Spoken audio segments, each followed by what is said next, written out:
Hello, sports fans. It is Wednesday, November the 13th, the year 2013, and as usual, a lot to get to in the sports world, so let's get it going right now. And we are ready for week number 11 of the NFL picks, and without further ado, let's get right to it. Let's start with the Thursday game. The Indianapolis Colts are -3 at the Tennessee Titans. Remember, the Colts just got bombarded last week at home by St. Louis. Reggie Wayne, of course, out for the year. That's a big loss for the Colts. Tennessee, they lost as well last week. They lost to Jacksonville, of all teams. Locker is out for the year. They're going with Fitzpatrick. I expect Indianapolis to bounce back here. Indianapolis, to me, is too good of a team, too well coached. I think Indianapolis bounces back here in a big way, and I say they get the W on Thursday Night Football, and they beat the Tennessee Titans. I am not a big believer in Fitzpatrick, the quarterback at Tennessee. I do not like him at all, so I am going to go with the Colts here, -3, to bounce back off their horrific performance last week. I say they get the win down there in Nashville. Let's go to the Sunday games. Pick number 2. The Atlanta Falcons, believe it or not, are -2 at Tampa Bay. Tampa Bay, of course, won on Monday night, their first win of the year. Atlanta's got all sorts of injury problems. It's amazing Atlanta is favored against anyone on the road. I mean, Atlanta is that beat up. No Julio Jones. Their defense is a wreck. Now, I know Tampa Bay's only got one win. But Tampa Bay, if you look at their schedule, they've been in most of their games. Gave Seattle fits, beat Miami. They're close in a lot of their games, Tampa Bay. And I just don't trust Atlanta on the road with all these injuries. Now, I know it's a risk taking Tampa Bay at any time. But I'm going to say the Bucks, off their win, they're home. Falcons are all beat up. It's a lost year for them. I'm going to go with the Buccaneers here at home. I'm going to say Tampa Bay +2 against Atlanta. Let's go up to Buffalo, where the Buffalo Bills are -1.5 over the New York Jets. Buffalo was awful last week in Pittsburgh. The Jets, of course, fighting for a playoff spot right now. I think if the playoffs started today, the Jets would be in. So Rex Ryan has done a tremendous job with this Jet team. I'm going to take the Jets with the points. I'm going to take the Jets +1.5. I think this will be a very close game. I did not like what I saw from Buffalo last week in Pittsburgh, so I think the Jets can definitely win this game. I think they can go up there and steal this win in Buffalo. I'm going to take the Jets +1.5 up in Buffalo. Let's go to Pittsburgh, where the Detroit Lions are -2.5 at the Pittsburgh Steelers. Steelers beat Buffalo last week. I still don't trust the Steelers at all. Detroit's on a nice little run here. They are in first place all by themselves. They've had a couple of nice wins in a row, Detroit. I think Detroit is just better than Pittsburgh. And I know the game's in Pittsburgh, and the Steelers are always a handful at home. They have a lot of pride. The fans are great. I know all that. I just think Detroit's better right now. I think they're better this year. Stafford never gets sacked, so he's going to have time to throw. The Steelers can give up points. Their defense is not the same. Look what happened in New England a few weeks ago. They got shredded. I say Detroit's able to move the ball. They get enough stops on defense. I say Detroit goes on the road and beats Pittsburgh in Steel Town. Let's go to Philadelphia, where the Philadelphia Eagles are -3.5 against the Washington Redskins. Washington had an awful loss last week to Minnesota. Philadelphia tied for first, starting to put some things together. Foles is playing really well at quarterback. Their defense is actually showing signs of life after being horrific in the beginning of the year. I'm going to take the Eagles here. I can't trust Washington and that defense on the road. They just give up too many points, and that is a bad recipe when you go on the road against a team that can score. I'm going to take the Eagles -3.5 over the Skins. Let's go down to Miami, where the San Diego Chargers are -1.5 at the Miami Dolphins. This is a strange game. Both teams are now 4-5. I mean, Miami's got all these distractions. San Diego, you know, they're frenetic. They're up, they're down, they're good, they're bad. With all these distractions with Miami and being San Diego's up and down, and they've been down lately, I say San Diego comes back up this week. I say San Diego gets the win down there in Miami. I just don't like all these distractions for the Dolphins. They didn't play well on Monday Night Football against Tampa Bay. Now they got a short week. San Diego's got talent. I say San Diego goes down to Miami and gets the win. I'll take the Chargers in that game. Let's go to Cincinnati, where the Cincinnati Bengals are -6 against the Cleveland Browns.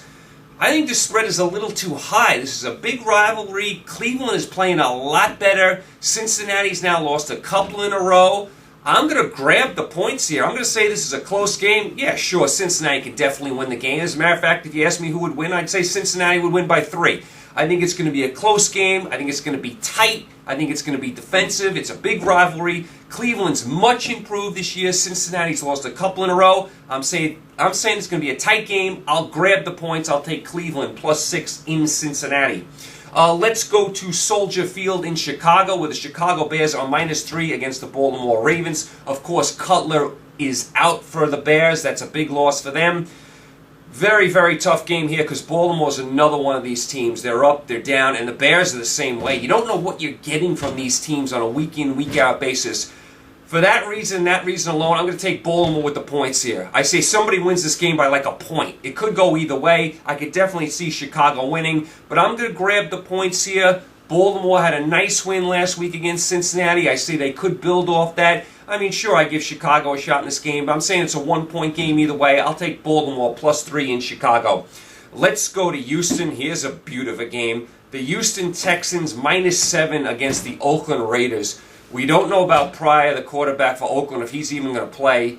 Keenan is now quarterbacking Houston. I like some of the things I see from Keenan. Of course, they released Ed Reed. Ed Reed was cut by Houston. The back Forster is on IR. Houston's got all sorts of issues. They've lost 7 in a row. It's amazing. Houston's lost 7 in a row, and yet they're a 7-point favorite here. I mean, I don't know where to go in this game. I'll take Houston just because I don't know if Pryor's going to play. I don't love the Raiders on the road. Believe me, I don't trust Houston here. I don't love this game in general. I'll take Houston just because they're home, with Keenan at home. I mean, to me, that may be enough to beat Oakland, especially if Pryor doesn't play. So I'll take Houston -7 over Oakland. Let's go down to Jacksonville, where the Arizona Cardinals are -7 over the Jacksonville Jaguars. When have you seen Arizona 7-point favorites on the road? But hey, Arizona's doing a nice job. They're 5-4. They're right in the thick of things. Jacksonville did get their first win of the year last week against Tennessee. I don't think Jacksonville's going to win 2 in a row. I think Arizona's defense is too good for Jacksonville. Now, I don't love that the game's in Jacksonville. Arizona usually plays a lot better at home. But I think Arizona's defense can handle Jacksonville. I'm going to take Arizona reluctantly here. I don't like giving 7 on the road with Arizona. But I'm going to say Arizona's the better team here. I say Arizona -7 against the Jaguars down in Jacksonville. Let's go to Denver. Tremendous game here. The Denver Broncos -8 against the Kansas City Chiefs. Chiefs, of course, undefeated. Broncos have 1 loss. Broncos are a game behind the Chiefs in the standings. These two teams will play twice in the next 3 weeks. Keep an eye on Manning. He's got a sprained ankle. It is very important who wins this division, because the winner of this division is probably going to get the 1 seed in the AFC, and the loser will probably get the 5 seed. That is a huge difference. That means home field. That means bye weeks. That means not having to go on the road. So these games, the next 3 weeks, are huge. Right now, the Chiefs have a 1-game lead. You got to give Denver the advantage here being at home, but I think this spread is way too high. 8 points. The Chiefs are undefeated, and Manning's got a sprained ankle. Why is this 8 points? I mean, very, very disrespectful for the Chiefs here. Sure, I think Denver can win this game. As a matter of fact, I think Denver probably will win this game. I think it's going to be close, though. I'll grab the Chiefs with the 8 points, and this should be a must-watch game on your calendar this weekend. If you're going to watch one NFL game, this should be it. Kansas City at Denver. Let's go to Seattle, where the Seattle Seahawks are -13 against the Minnesota Vikings. Listen. Seattle hasn't lost a home game since 2011. They played better last week, Seattle. Seattle should crush Minnesota. Minnesota's defense is awful. I know they beat Washington. That was at home, though. They're not going to go to Seattle and win. I'll take the Seahawks and feel comfortable about it, being there in their own building. I say that Seattle manhandles Minnesota and they blow them out. Seattle -13 over the Vikings in Seattle. Here's another very good game. The New Orleans Saints at home in the Superdome. -3 against the San Francisco 49ers. Very nice game here. Remember, the Saints only have a 1-game lead over Carolina now. San Francisco stumbling and bumbling lately. Their offense looks atrocious. They need Crabtree back in the worst way. They can't move the ball from here to there. I still respect San Francisco. I still think they're going to be right there in the end. I like the Saints here, though. You can't go against New Orleans in the Superdome. You saw that last week when they played Dallas. They just destroyed them. New Orleans is a handful for anyone in the Superdome. I'll take New Orleans -3 over the Niners. Let's go to the Meadowlands in New York, not far from here, where the New York Giants, believe it or not, are -6 over the Green Bay Packers. Did you ever think the Giants were going to be 6-point favorites over the Packers this year? I mean, that's what happens when Aaron Rodgers goes out. Then the backup goes out for Green Bay. They're down to their third-string quarterback. They signed Flynn. Who knows if he gets in the game. I don't like what I see at all from Green Bay without Rodgers. They look like they can't move the ball at all. I don't love taking the Giants because they're not any good. But the Giants are home. They are playing a little better. They probably think they're still in the race. And I don't trust the Green Bay quarterback situation, especially on the road. I'm going to reluctantly take the Giants and give 6 points, and I know I'm probably going to pay for this because I know the Giants aren't that good. But I'll take the Giants just because I don't like the Green Bay situation. Let's go to Carolina. This is a tremendous game as well. The Carolina Panthers minus 2.5 against the New England Patriots. The Carolina Panthers are on absolute fire. Won 5 in a row. They stuffed the Niners out in San Francisco last week. The Carolina defense looks like a championship defense. Now, they have to start picking it up on offense if they want to get to that next level. If they want to be a Super Bowl team, got to do some more things on offense. But their defense is to die for. Throwback defense. They are a ferocious bunch. Love what I see from Carolina. I do like Cam Newton. We all love Steve Smith. Got to get a little more offensive punch to get to the next level, but I think they have more than enough to win at home against New England. I don't like New England's defensive situation now. They have injuries up and down that defense on the defensive line. Mayo's out for the year.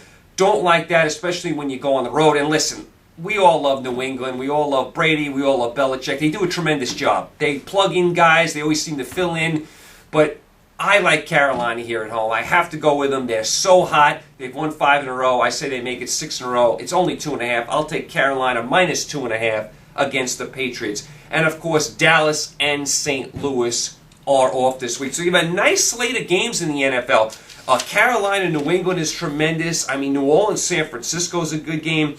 Denver, Kansas City is must-watch. Even Cincinnati, Cleveland, I think is a good game. Chicago, Baltimore has some interest. I mean, there's a lot of good games in the NFL this weekend. So it's a nice week in the NFL. Now, as we talked about yesterday, it is an awful week of college football. The college football schedule is awful this week. It was not good, I didn't think, last week. It was disappointing, and it's not going to be good a week from now. We got about 2 weeks till we get into some good college football. So college football, very bad this week. As far as over the weekend tonight, of course, you got your college basketball, which is underway now. You got games on ESPN all over the place. You're going to have that on for the next few months. I did check out some college basketball last night. I watched Michigan State knock off Kentucky. Really nice game. Michigan State's going to go to number 1 now. Not that the polls mean much now.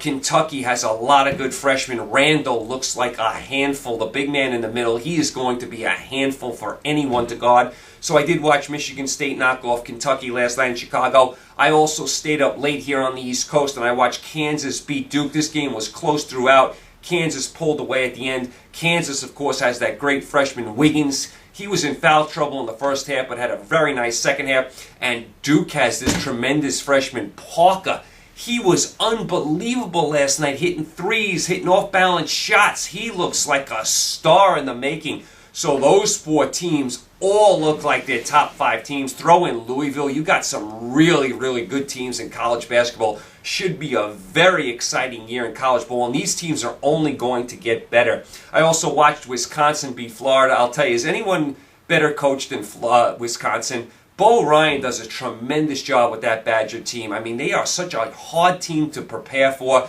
Wisconsin beat Florida last night in Madison. As far as tonight, what to watch, of course, you got your NHL, you got your NBA. There's a good NBA game tonight, Oklahoma City at the LA Clippers. That's a very nice game. If you're looking for some college football tonight, you got Ball State, Northern Illinois. In that conference, that's actually a big game. Remember, Northern Illinois is undefeated.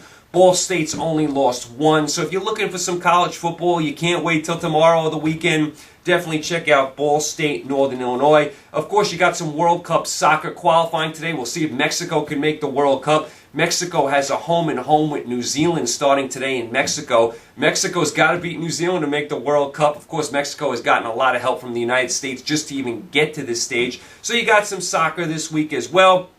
So you have plenty to watch this weekend. You got the NFL on Sunday. It's a good slate of games.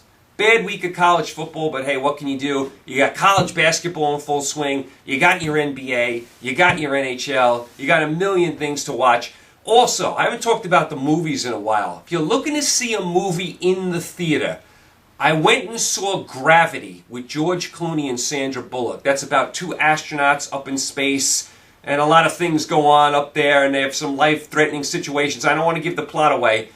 Definitely check out Gravity. It's a movie you have to see on the big screen because it's in 3D, and I did sit there with my glasses, and let me tell you, the 3D has improved over the years. I remember when I was a little kid, the 3D never worked, but the 3D in the theater they have now is really top-notch, and you have to see this movie in 3D.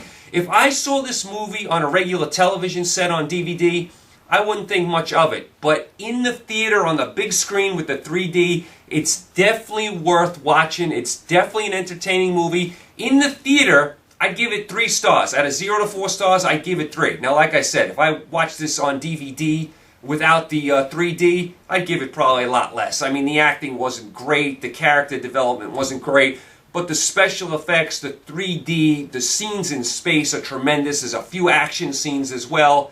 I would definitely recommend seeing this movie in the theater. You will enjoy it if you see it in the theater. So Gravity with George Clooney and Sandra Bullock, I definitely recommend it, but see it in the theater. Sit there with your 3D glasses like I did. You will enjoy it.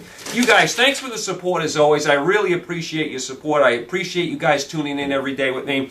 I will be back with you guys Monday. We'll recap the whole weekend, and then, of course, we'll go from there. Tuesday, we'll have our college picks. Wednesday next week, we'll have our NFL picks. So you guys enjoy the weekend. Enjoy the sports. It's a good sports weekend, and I will talk to you guys Monday. Have a great weekend. Talk to you Monday.